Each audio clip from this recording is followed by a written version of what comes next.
क्या आपने कभी सोचा है कि जब दुनिया भर में कच्चे तेल की कीमत घटती है तो हमारे देश में पेट्रोल के दाम वैसे ही क्यों बने रहते हैं। 2014 में जब कच्चा तेल $100 प्रति बैरल था तब पेट्रोल 70 रुपए लीटर मिलता था। आज जब कच्चा तेल कई बार $70 से नीचे भी चला जाता है तो पेट्रोल 100 रुपए से ऊपर कैसे पहुंच जाता है। आखिर ऐसा कौन सा खेल है जो आम जनता समझ नहीं पाती। आज हम इसी सवाल का जवाब खोजेंगे, पेट्रोल के दामों का असली गणित। सबसे पहले समझते हैं कि पेट्रोल कैसे बनता है। कच्चा तेल यानी कि क्रूड ऑयल जो धरती के अंदर से निकलता है, इसे सीधा इस्तेमाल नहीं किया जा सकता है, इसीलिए इसे रिफाइनरीज में रिफाइन करके पेट्रोल, डीजल, केरोसिन, एलपीजी जैसे चीजें बनाई जाती है। तो जब हम कहते हैं कि कच्चा तेल सस्ता हुआ तो इसका मतलब सिर्फ रॉ मटेरियल सस्ता हुआ, बाकी खर्चे जैसे रिफाइनिंग, ट्रांसपोर्ट, टैक्स और डीलर कमीशन वही रहते हैं। भारत अपनी जरूरत का लगभग 85% क्रूड ऑयल इंपोर्ट करता है, मतलब हमारा देश पूरी तरह बाहरी देशों पर निर्भर है। हम तेल ज्यादातर सऊदी अरेबिया, इराक, यूएई, रसिया और यूएस से लाते हैं। तो अगर दुनिया में कहीं भी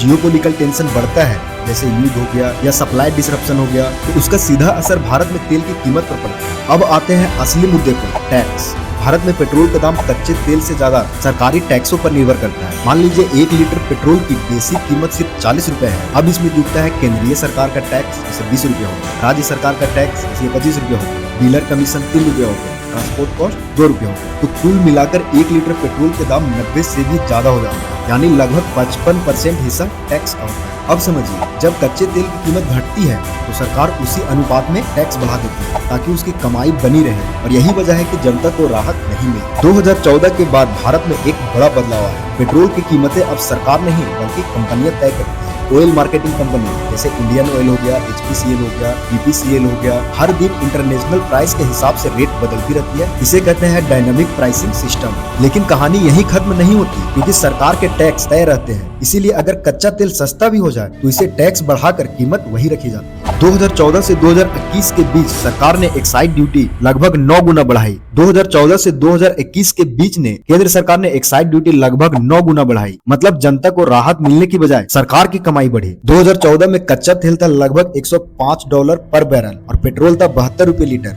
2016 में कच्चा तेल गिरकर $30 पर बैरल तक पहुंच गया, लेकिन पेट्रोल 60 से नीचे नहीं गया। 2020 में तो $20 तक चला गया, फिर भी पेट्रोल 80 से 90 तक बना रहा। क्यों? क्योंकि सरकार ने उसी समय एक्साइज ड्यूटी को 9 गुना बढ़ाकर 32 कर दिया। सरकार को 2014 में पेट्रोल डीजल टैक्स से 99,000 करोड़ की कमाई होती थी, जो 2020 से 2021 में बढ़कर 3.5 लाख करोड़ तक पहुंच गई। यानी तेल सस्ता हुआ लेकिन टैक्स 3 गुना बढ़ गया। सिर्फ केंद्र ही नहीं, राज्य भी इसी खेल में शामिल है। हर राज्य अपना अलग अलग VAT लगाता है। कुछ राज्य 25%, कुछ राज्य 30%। इसीलिए दिल्ली में पेट्रोल 96 है तो वहीं पेट्रोल राजस्थान में 108 के ऊपर चला जाता है। यानी आप किस राज्य में रहते हैं उस पर भी आपके पेट्रोल की कीमत निर्भर करती है। कई बार सरकार यह भी कहती है कि OMCs यानी कि ऑयल मार्केटिंग कंपनीज को नुकसान होता है, इसीलिए दाम घटाए नहीं जा सकते।